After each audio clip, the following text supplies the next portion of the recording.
We're here, we're queer, and we love the Lord. That's right, you're listening to Coming Out Christian, a podcast about life at the intersection of queer identity and Christian faith. This fun, faithful, and sometimes irreverent podcast is a production of Love Boldly, an Ohio-based nonprofit creating spaces where LGBTQIA+ people can flourish in Christianity. I'm one of your hosts, Siobhan Boyd Nelson, and my co-host is the Reverend Dr. Ben Hillscamp, Executive Director of Love Boldly. So join us, and let's find out who's coming out today.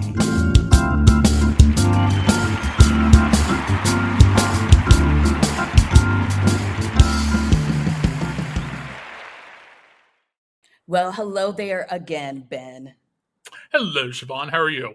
I am doing wonderfully. I am so happy that the warm weather has continued here through mid-September when we're recording this episode. So, you know me, I'm a summertime girly, and I will take every drop of sunshine I can get.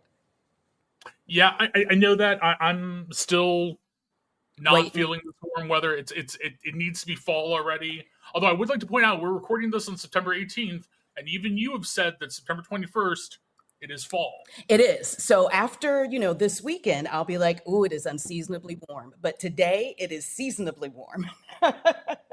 We'll get together after the weekend. But Ben, I have a question for you. And it's because I was thinking about, our podcast. And it occurred to me that I ask you some pretty wild questions considering that you're a pastor. And I say that from the perspective of someone who grew up in a faith tradition that had a lot of reverence for the pastor and, and for your elders. And pastors were always elders. There was never an idea that I would ever one day be the same age as a pastor. That'd be weird. And so it occurred to me that I see you as a friend. You are my friend. And I tend to ask you very friend questions. But in the course of doing that, I'm asking a pastor those questions. And then it occurred to me, I never thought I would have a pastor as a friend. And actually, I have many, and it's a blessing. What is it like being a pastor? Is it what you thought it would be like? Because I never thought that I would be living an adult life where I would have pastors as friends. And so how is your life as a pastor? Is it what you thought it would be like? Yeah. So I'm going to answer that question in two ways. Okay. So first off, what did I think a pastor's life would be like parish church clergy? No, not really. Okay. Somewhat similar to how you were raised. I was raised Catholic, so very different traditions, but that reverence for clergy was definitely there. So thinking about just kind of parish clergy, my congregation is very progressive, and they're progressive in a lot of ways beyond just their politics or their theology. Like last night, I was absolutely exhausted at the end of the day. And I happened to mention that to one or two of my parishioners. We have a standing Wednesday night event, and they both said, Ben, stay home, get some sleep, hug your dog. You don't need to be at this. You've done everything we need you to do. Just get some rest. Yeah. Whereas I had long ago accepted that if you're a pastor, then you have to be at everything because your congregation expects you to be at everything. And if you're not there, your congregation is going to, in subtle or direct ways, tell you you're doing it wrong. Yeah. So to have a congregation that actually will take the time to say, hey, how are you, our pastor, doing? How are you okay? Do you need anything? Maybe you should just get some rest and stay home. Is not only a real blessing, it's completely different than what I thought being a pastor of a congregation would be. Right. As you know, Siobhan, I've, for a long time, I didn't consider myself called to be, like a parish clergy person. Right. I always saw being clergy and ministering as being sort of outside of the four walls of a church. And it wasn't until I got called to this position that, I really started living into that. So in that regard, no, it's completely different than what I thought it would be. And also just, growing up, Catholic, um, there were a lot of assumptions about what it meant to be a priest. Yeah. Whether you were in a parish or teaching at a university or doing nonprofit work or whatever, priests could do all those things. But being clergy was very different from what I thought being clergy would be. Okay. And to be fair, I grew up mostly thinking I was going to be a Catholic priest, then an Episcopal priest, and those churches are very, very different with far more rules and doctrine and whatnot than being an ordained TFAM clergy person. Oh, yeah. And as much as I love TFAM is night and day different in almost every conceivable way Yeah. from the, pretty little white Catholic churches and whatnot that I was raised in. So yeah, in a lot of ways, it's very different. I just as you say that, you value now having a lot of friends who are clergy or pastors. Yeah. I value the fact that I can say some of the things that I get to say, particularly personally with friends, Right. that I didn't think priests or clergy could say or do. I don't know how much you and your wife have talked about this, but they are constantly saying some of the stuff you post on social media. I never thought a pastor could say. They How have would mentioned that to ordained me you? before. Yes, yes. And of course, they were joking, but still, I like having that relationship with people, being able to kind of be with people in a way that that Catholic priests at least were never able to be. That's really cool. Also, just amazing how life turns out in ways that you never thought were possible. And so don't tell life what it can't do, and don't tell life what it can't give you, right? Yep. Because this is not something I ever saw for myself, and I'm loving it. I am loving it. You know who else I love, or what else I love? It is meeting new people. It is meeting new, amazing people, especially new and amazing people who are recommended to us by other amazing people. And so that is the case today, y'all. I am so excited to get into a wonderful conversation with today's guest, and that is the Reverend Mashaun D. Simon, who uses he, him, and they pronouns. Reverend Mashaun is an award-winning journalist, writer, preacher, and thought leader. His first book, Faith Deconstruction for Dummies, is set to be released in November 2025, this month. He is also a recent survivor of neuroendocrine carcinoma, a rare form of cancer that makes up about 0.5% of all cancer diagnoses. A native of Metro Atlanta, Mashaun is a Doctor of Ministry candidate at Columbia Theological Seminary. His research engages the relationship between Black church culture, church hurt, and Black LGBTQ plus grief. The former senior pastor of House of Mercy Everlasting, or HOME, in College Park, Georgia, he now serves as board chair of the community-based effort born out of the church, Home Outreach, Inc. As a journalist and contributor, Mashaun has written for NBC News, the Atlanta Journal-Constitution, Black Enterprise, Bloomberg News, Ebony, Essence, Q Digital, the counter-narrative projects The Reckoning, and GLAAD. For 3 seasons, Mashaun co-hosted Before 9 podcast, an audio-only pop culture podcast. And in the summer of 2025, this year, Mashaun received an NLGJA, the National Association of LGBTQ plus Journalists Excellence in Online Journalism Award for his work with LGBTQ Nation. Woo, that was a tongue twister. He is also a 4-time Atlanta Association of Black Journalists Pioneer Black Journalists Award winner. Y'all, I could go on for days about the numerous awards that Mashaun has earned in media, academia, and culture. But he is also a co-founder of the LGBTQ Task Force of the National Association of Black Journalists. In 2005, Mashaun became the first out student representative on the board of directors for NABJ, and then following up is believed to be the first out Black male president of the Candler Coordinating Council of the Candler School of Theology at Emory University. Mashaun holds a professional writing degree from Georgia Perimeter College, a Bachelor of Science in Communications from Kennesaw State University, and a Master of Divinity from Emory University's Candler School of Theology. Welcome, welcome, welcome, Reverend Mashaun. Woo! My Thank goodness. you. Oh my God, it is so embarrassing. No reason to be embarrassed. We love it when excellence is in the room with us. Thank you. Thank you so very much. It is an honor to be here talking with you all today. I don't take this lightly. And it's always weird because that is the most recent version of my bio. As I was trying to work through it in preparation for this book, it was so weird going through the process of like trying to figure out what to put in there. So that's why I say it's really embarrassing. But thank you for you all for having me on today. I'm really excited to have this conversation. And we are so excited to talk with you. But before we can dig in, we got to start with that first question we ask all of our guests. What is your testimony? What is your story at the intersection of queer identity and Christian faith?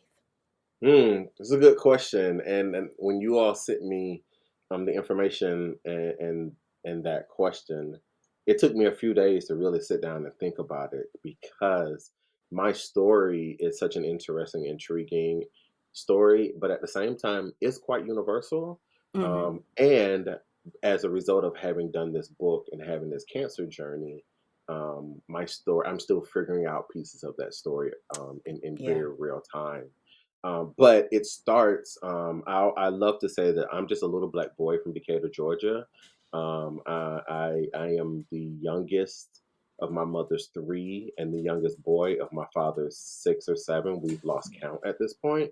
Gotcha. And, and I grew up in a household that wasn't very religious or had church connection or affiliation, but we didn't go to church that much. Like I didn't really start going to church until I was in like the third or fourth grade, and that was with friends Mm-hmm. from school. But one of the things that I learned or I was very aware of early on, and it comes out, this pieces of this story come out in the research that I'm doing around church hurt and queer identity, is I knew early on that because I was different and wasn't like other boys, that was a problem in society. And I Mm. heard it a lot from the pulpit as well as in the media. And how ironic that I ended up working in the media and have spent Yeah. time in the pulpit. But yeah, early on, I grew up in a household that my family has very strong ties to the African Methodist Episcopal Church. Okay. My great aunt was a founding secretary of a historic AME church. My family is still very much connected to that denomination. But when I sort of started leaning into my identity as a minister and as an out gay man, the AME church wasn't the safest space for me to be in. Mm-hmm. And so my ministry journey has also shifted and had ebbs and flows. But I like to say, to really get to your question, is I'm just a little black boy from Decatur, Georgia, who's still trying to figure out where I fit in the story, in the narrative of it all, and what my relationship is to God. And this faith deconstruction work that I've been doing as of recent has really caused me to really sit down and think about, what do I believe about God? What do I believe about myself? What do I believe about Jesus? And do I need to have the answers to the questions that I Mm, mm. That sounds so familiar and so intriguing. have? I often will describe myself as just being a little black girl from Columbus, Ohio, um, because that's who you feel like at your core. Yep. So, could you say more about trying to figure out who God is, who you are, um, how you fit in the world, and then that final question: do you have to know? Am I getting it right? Do you have to know those answers? Yeah, yeah, for sure. So I grew up when I did finally sort of lean into church and lean into the family church. I did like most of us do. I took my cues from what I was taught. I took my cues from what the authorities said. I took my cues and my beliefs were developed from the things that were taught from the pulpit. And so I was a staunch young Black Christian, Mm, and all the baggage of that and all the privilege of that. yeah. I looked down upon people who were drunk. I thought things like playing cards and drinking were sins. I was that kid, and at the same time was fully aware that I was different from everybody else, and God felt a certain kind of way about me.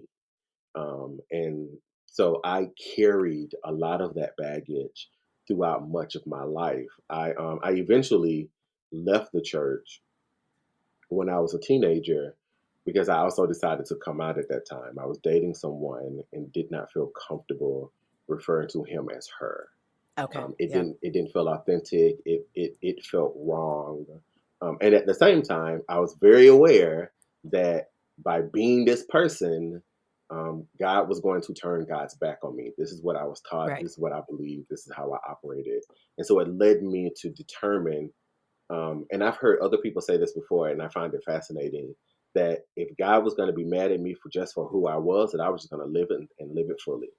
Okay. And so if it meant that I was destined for hell, I was going to have the time of my life until I got there. Yep. Um, and so I did that for a period of time. I had this very interesting, rebellious period in my teens and early 20s where I was just doing whatever I wanted to do. And my mother countered that by attempting to, if she hears this, she's going to feel some kind of way, but I love you dearly, mother. Um, she, she attempted to counter that by reminding me that I was her man child. Like that was her nickname for me. You are my little man child. Oh my. Yeah, and so I dealt with that for a good amount of time until I found this church in Atlanta, affiliated with Unity Fellowship Movement, Unity Fellowship Church Movement, who helped me start a process Hmm. of trying to reconcile what it meant to be Black and gay and also Christian. Right. And I danced that dance for a while until I got to seminary. It was in seminary that I started adopting, I don't have to have the answers to the questions Okay. because I was being exposed to the foundation and makeup of Christianity Hmm. um, from a religious system and not necessarily a faith system. Okay. And so, what does it mean to you? What impact, how does that manifest in your life, this idea that you don't have to have the answers to those questions? Uh, right now, um, so again, earlier, as I stated, I've just come through this cancer journey. On Yeah. March 18th, 2025, I was diagnosed with neuroendocrine carcinoma. And on April 7th, 2025, I had removal surgery. And so I Okay. am recently coming out of recovery from that surgery. It was a really intense surgery that really reworked my entire digestive system so that I Wow. could live. Yes. And in the process of that experience, there were a few things that came up for me. One, what does it mean to have lived my life a certain kind of way to then have cancer? And for the last several years since the pandemic, I've known in the back of my mind that at some point in time I will be diagnosed with cancer. I don't know where it came from. I don't Okay. know why, but I had this inkling that it would be a part of my story. One, my father had a form of cancer. Two, Mhm. another cousin of mine, I've recently learned, had the same cancer I had Okay. and did not survive it. And three, my best friend and my pastor died from colorectal cancer. Hmm. And it is how I became a pastor. I took over his church after he died. And so I give you all of that background because in the last 6 or 7 months, I have been having a very intentional conversation with myself and with God around what does or does not matter. And Hmm. what I've landed on, and also in that period of time I was writing this book. So Yeah. all of that. Yeah. And what I landed on was I think religion robs us of the joy and the beauty of being able to explore and ask questions and to let God be God. I think one of the problems that I have with religion today is that we want to make God fit in a Hmm. way that is most comfortable to us. But Yep. what that does is it robs us of the beauty of whatever it is that God is, or whatever it is we want to believe that God is. And if God is supposed to be all of these great, many amazing things, then having the answers doesn't serve us well. Having the answers only limits us. Right. And so it started a process for me of saying, the mysteries of God are supposed to just be that, the mysteries of God. And it lifts, it frees me from the baggage and the burden of trying to have the answers. It is more Hmm. fun to lean into the questions, because it is in the questions and the journey of the questions that I get a better idea as to who I am and how I am in the world. Right. And then I can better relate to the rest of God's creation by just freeing myself from the baggage of those answers. Yeah, that sounds absolutely amazing. It's something that I've similarly been doing and just saying, I'm not supposed to know it all. If my God is the God that I believe my God is, I don't get it. And that's okay. Hmm. I am a Hmm. child. I'm not supposed to get it. Yeah. It's And much that, more fun when you just sort of lean into the mystery of it, I think. it really is. And lean into how small we are as humans and how big God is. And so I'm going to bring this up now. Cruising, it's one of my favorite pastimes. And but one of the things that I appreciate, and it's one of the things that many people say, why would you ever want to do that? And put yourself in that position of being on a boat in the middle of water and you can't see anything, right? There's just water surrounding you. And a lot of people find that to be disquieting and disconcerting. Whereas I found peace. I have found peace in recognizing just how small I am, that this is Yeah. just a tiny slice of God's creation, and I don't mean nothing. I fall into this ocean, nothing changes with the ocean. The ocean's fine. Um, but God's got it. That's how big my God is. And that I find a lot of comfort in that. That's Yeah. beautiful. It's beautiful to hear you say that. I have to admit, cruising actually scares me. Like there is Okay. I, the fact that I am in this body of water and Hmm. anything can happen, is slightly disconcerting, if that's the right word to use. But I'm also a water sign, and so I also recognize the Hmm. power of water. And when I am around water, it is when I am the closest to myself and the closest to God, because I'm just Yes. thinking. The water Yes. is allowing me space to think and process. Hmm. Um, and so I escape in that experience. Right, right. That's beautiful. Well, let's talk more about your book that is being released this month, November of 2025. And it's called Faith Deconstruction for Dummies. What led you to write this? They asked me.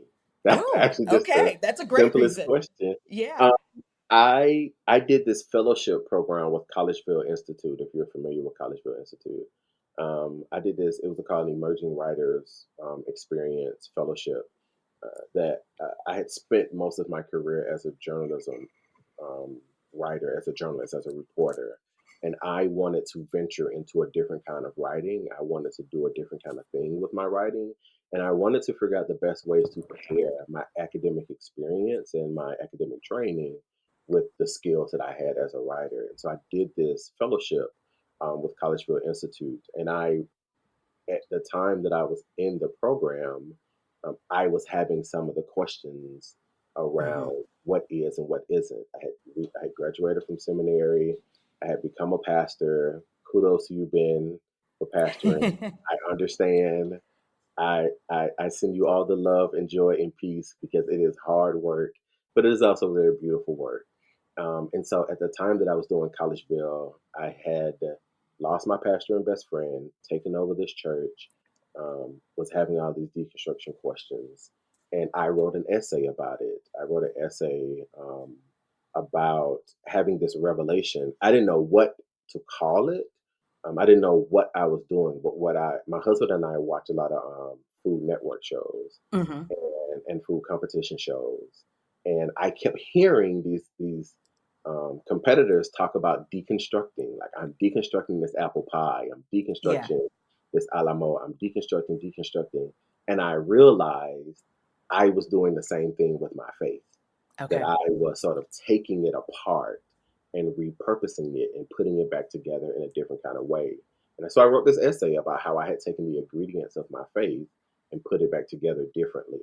Mhm. And the publishers at Wiley, who published the For Dummies series, found the essay Wow. and reached out to me in the summer of 2024 and asked me would I be interested in writing this book. And initially I said no. I Oh, was what? Why did you say no? Now we have to talk about that now. Come on I now. The was not publishers interested. called you. I was not interested. I was for several different reasons. One, again, I'm just a little black boy from Decatur, Georgia. So Okay. how Yes. and how did you find me?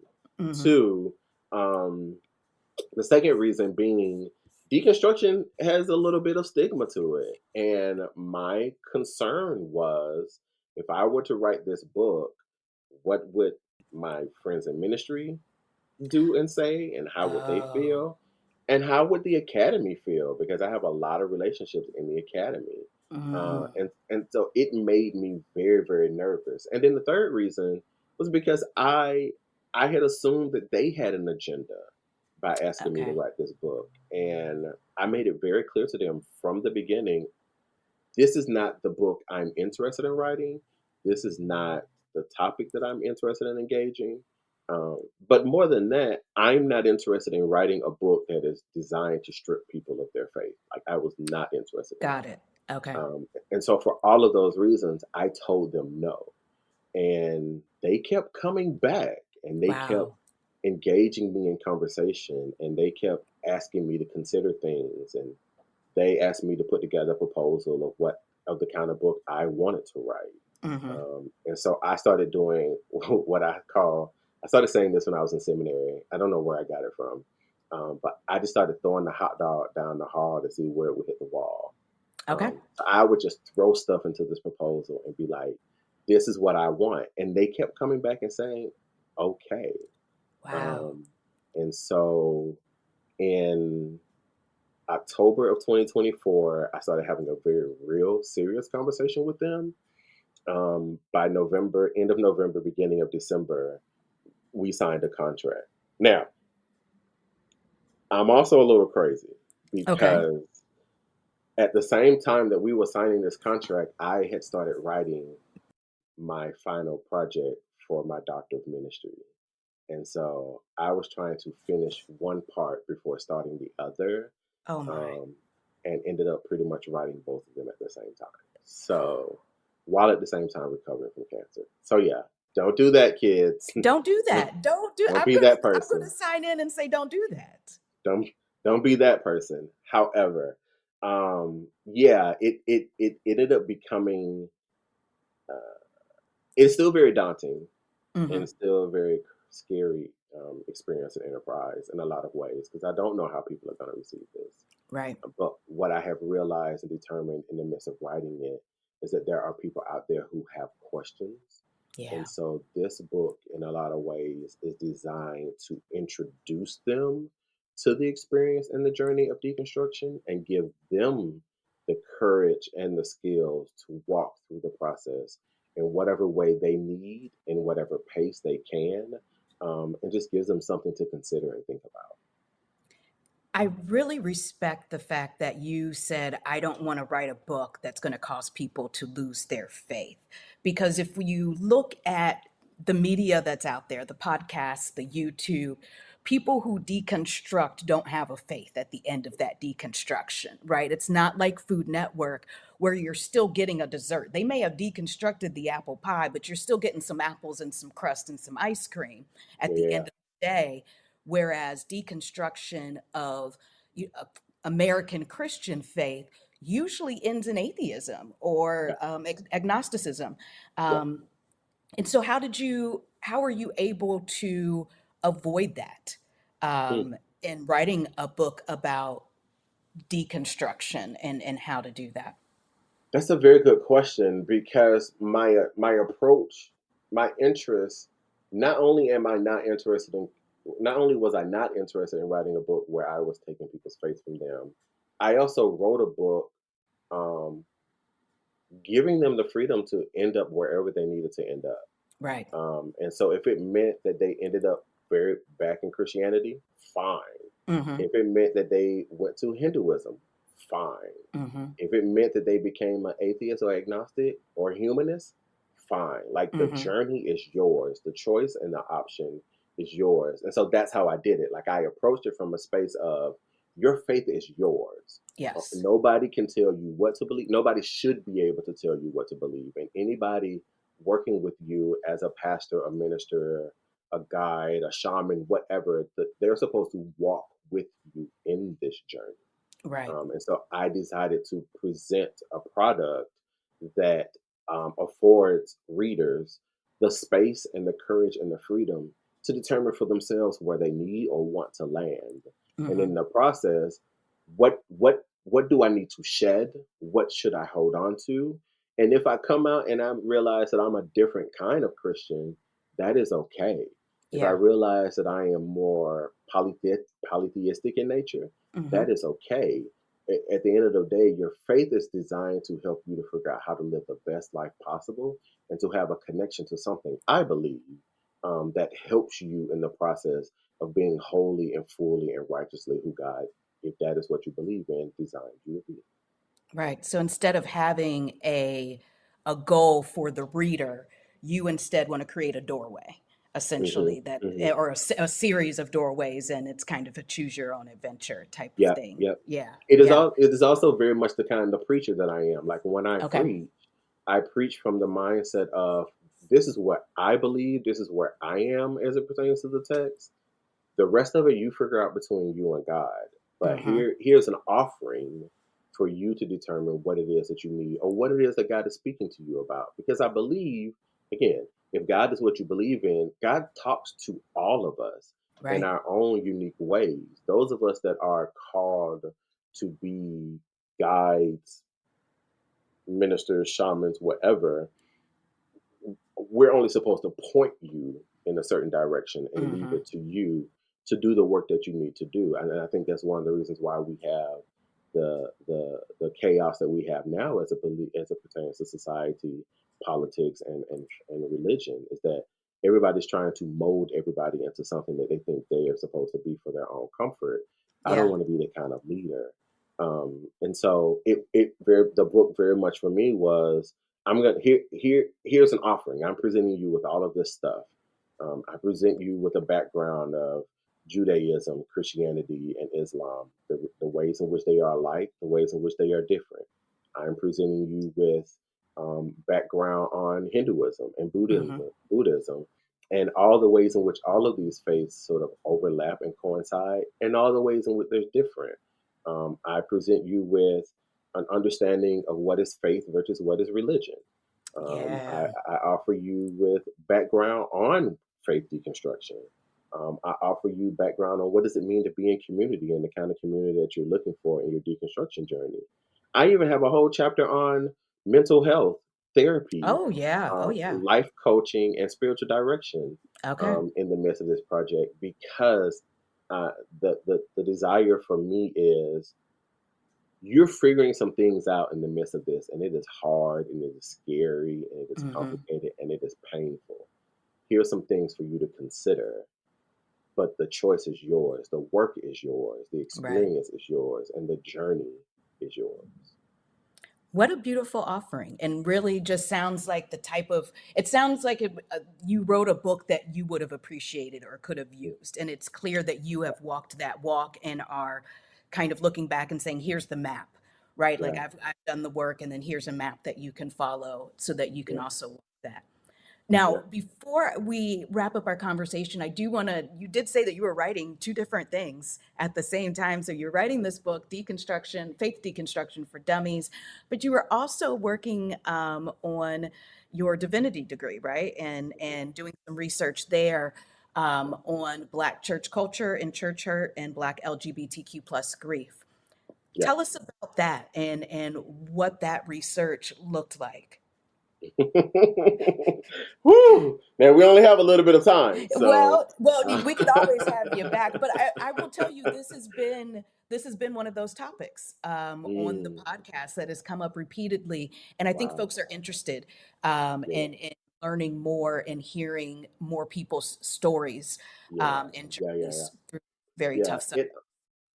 So it was born out of experience. It was Yeah. born out of my own. I did not realize this when I started the research. I didn't realize that I was also speaking to my experience. Mm, I was engaging it externally, because when I became the pastor of that church right in the midst of the pandemic, what I took notice to is there were so many individuals who were members of other churches, but were coming to me for their guidance, when they would lose a loved one or when they would lose their job or what have you. And I kept asking the question, like, why why did you pick me? Like, why am I the person when you have your own pastor? yeah. And what it helped me realize very easily was they didn't feel safe with those pastors for some Hmm. reason, and there was no literature out there for them to sort of engage. And so, I decided I had already applied and enrolled in this program because, again, I had taken over this church. And so initially, my research looked at what does it look like for a leader to take over a ministry after that ministry has lost its founder. That was Okay. initially what my research was. Like, how do you do congregation community care? That's where I Hmm. was. And yet, in the midst of that, all these people kept coming to me. It started creating this question. And one of the things that I recognized almost immediately was there were individuals who were members of Black traditional or Black historical churches who did not have relationships with their pastors because they were afraid of their pastors. Right. Yeah. And that was challenging to me. And that was, disheartening for me. Hmm. Um, and so I leaned into that research. And so this research, that by the time this podcast comes out, um, if this episode comes out November 30th, then by December 15th, the prayer is that I'll be cleared for graduation. Oh, wonderful. And so it has been a long, long, long, long journey. Yeah. But the research is called, and I had to pull it up because I've changed its title several times this week alone. Okay. So the title right now, which I think is the final title, is Queering Grief: Investigating Church Hurt to Curate Sacred Communities of Care, Healing, and Belonging for Black LGBTQ plus grievers. Wow. Okay. And so what I found in this research, I talked to 20 individuals, about their experiences with church hurt, their experience with loss, and Hmm. their experience with finding community if they were able, after those losses, and had a Hmm. very real conversation with them about what do they understand as their definition of church hurt or religious trauma. What is their first experience of loss? What role or where was the church in the experience of that loss? So it was Mm. a loss of a loved one, loss of a relationship, loss of a job, whatever. What? How did the church support you, or how did the church fail you? Hmm. And what would have been helpful or beneficial to you, in the midst of this loss experience? And from all of that information, which was roughly about 1,200 hours of Wow. interview, Wow. they talked. Yeah. And what I also realized is it was the first time anybody had ever afforded them the opportunity to talk about this. Yep. And so a lot of them walked away from that experience having shed it, having felt seen and heard. And so I've put together this project, that suggests that, uh, regardless of what the church may believe, um, I'll say it this way: a lot of the research that has been done historically has looked at how the church should embrace members of the LGBTQ plus community. Right. And I have decided in my research to look at it, more narrowly, to Okay. say, regardless of that, your responsibility is to care for them. So, what does it look like to care for people, regardless of what your theology is? Hmm. Yes, we should believe these things, and then I provide history about the problems with that. Like, so where do we get homosexuality in the Bible and our Senecoitai and Hmm. the history of our Senecoitai? But also from a Black church perspective, the tradition and history of the Black church and Right. how it was founded and how it was birthed and the Right. ways in which it provided safe space for the community. And I put all of that together to say that in order to in order for Black queer individuals to stay connected to your spaces, this is what they need. They need consistency. They need to be affirmed. They don't need your scriptures. And they need resources. They need therapy. They need professional support. And if you are incapable of doing that, this is what the other community can build for them to ensure that they feel seen and heard and supported in their moments of loss. Wow, that's really, really important research that I know is going to benefit a lot of individuals, because I think that it's going to have an impact, hopefully, fingers crossed, on the way that not only faith spaces, but I'm thinking, I go right to nonprofits Yeah, and other spaces, community spaces, and yeah, how they are treating folks. And folks always say, how do I get the Black LGBTQ folks here? Because, everybody likes to get a twofer when they get into minorities in the door. yeah, And I love that you're saying, yeah, they need consistency. They need yeah, affirmation. They need yeah, to know that they are wanted and valued. That's yeah, beautiful. yeah. Thank you. Thank you. Yeah. Well, Reverend Mashaun, I think you know that we could sit here and talk to you for days, but we are going to let you go for today. But before we do, we're going to get into our last two segments of the episode. The first one is our query of the day. And yes, that is a pun.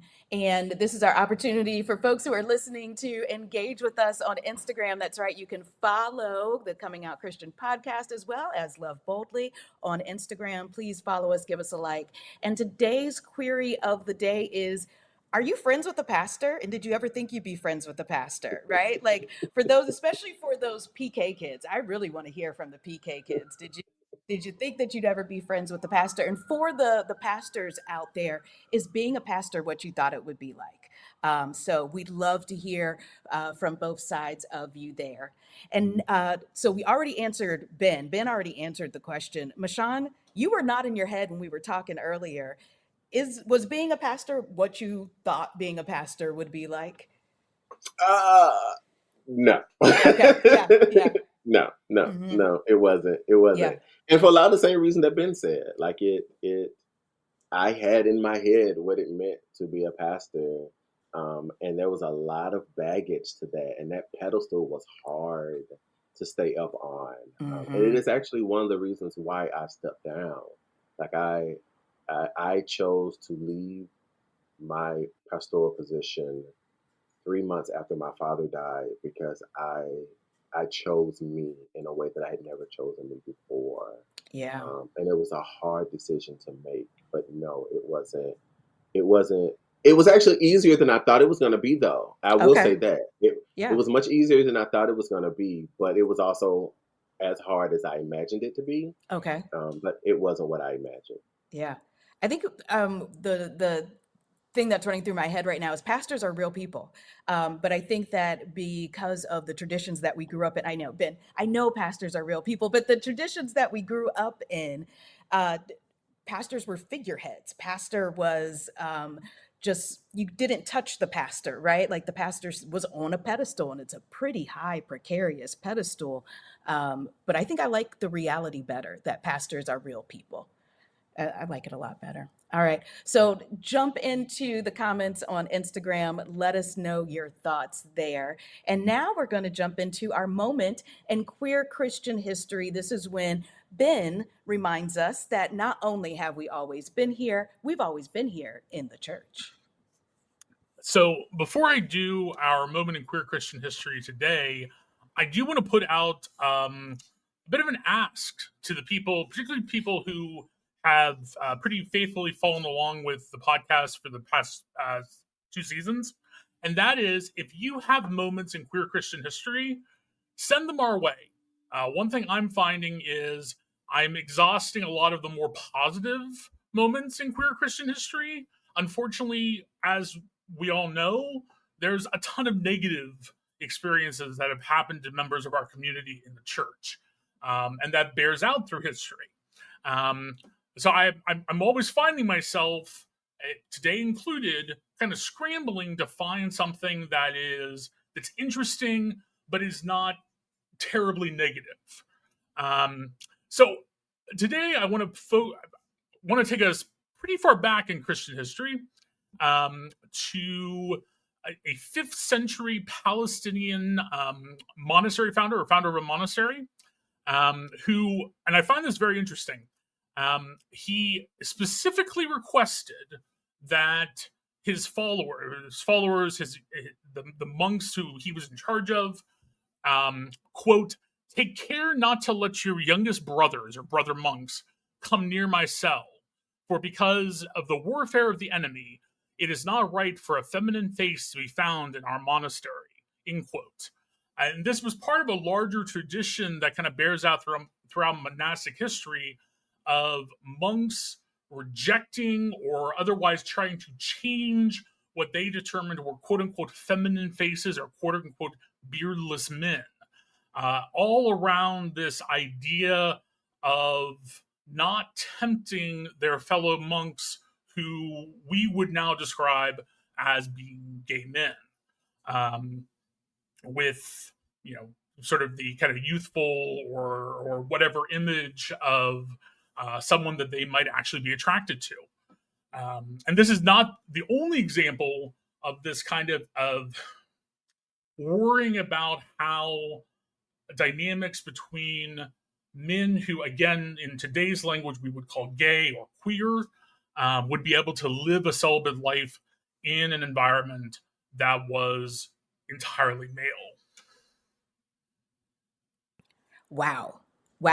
Ben, that one was a little bit of a shocker. It got my eyes wide open, but I think, that calls back to some conversations that we've had here about the church, saying, you better keep those girls covered. Don't tempt, you don't tempt the men in the church.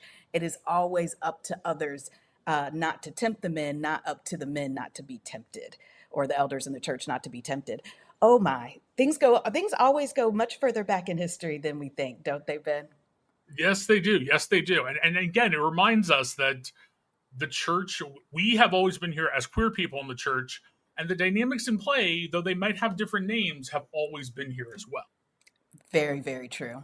Well, this has been another amazing episode. I have to thank our wonderful guest, the Reverend Mashaun D. Simon, yet again. Mashaun, is there anything that you would like to promote, talk about? We know we're telling everybody to go out and getting Faith Deconstruction for Dummies. I'm assuming that's going to be everywhere books are sold, so folks can find that. Wonderful. Yeah. Anything You else? can pre-order it now. Oh, wonderful. Yes, get out there and do the pre-order. Come on. Yeah, you can pre-order it now. You can find it on Amazon, Barnes and Nobles. If you're in the metropolitan Atlanta area, you can pre-order them with Charis Books. That's CHARIS, Charis Books. You can get it wherever. Buy that book. Yes, buy that book. Wonderful. And then they can find you on your website, MashaunDSimon.com. Is that right? That is correct. Yes. Oh, wonderful. And of course, you can find us right here at Coming Out Christian on Instagram. You can always find us at Love Boldly on Instagram, and also loveboldly.net. And that brings us to the end of another wonderful episode. Remember to like, follow, and subscribe. And we will see you next week on another episode of Coming Out Christian.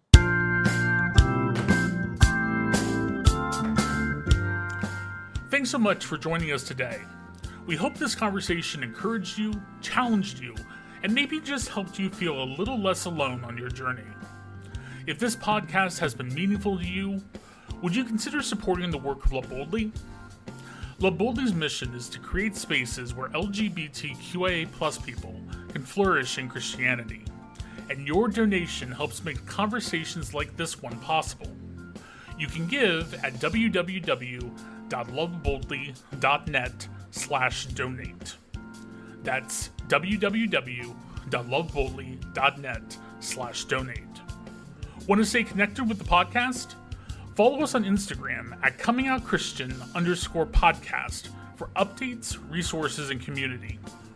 Until next time, remember that you can be queer and Christian and queer.